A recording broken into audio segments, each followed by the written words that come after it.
It was funny, whenever I remember when we first found out, some of the things that I went back and thought about was,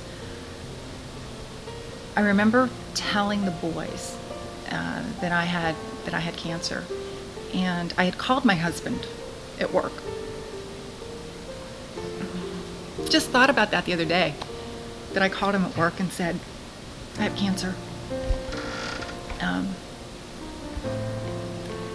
But when we told the boys, I said, we're going to beat this, it's going to be okay, and we're going to make it count.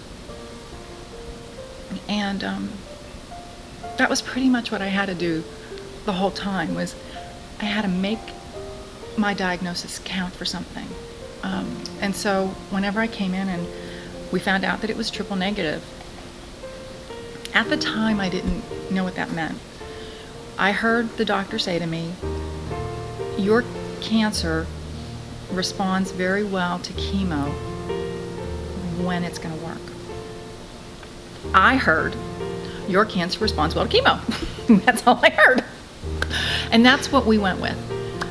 It was probably 2 years later, after everybody was happy with my prognosis, that I started learning and understanding exactly what triple negative meant. And then I found out that just being a survivor made it count. Because I met a lot of people along the way that had lost a lot of people to something that really didn't even matter to me when I got the diagnosis. I didn't care what kind I had.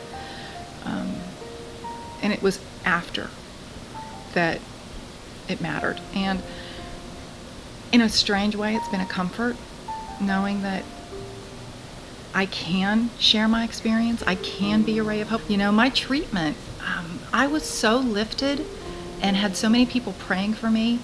So many people came and helped me that had something happen that I did pass away, I would have floated.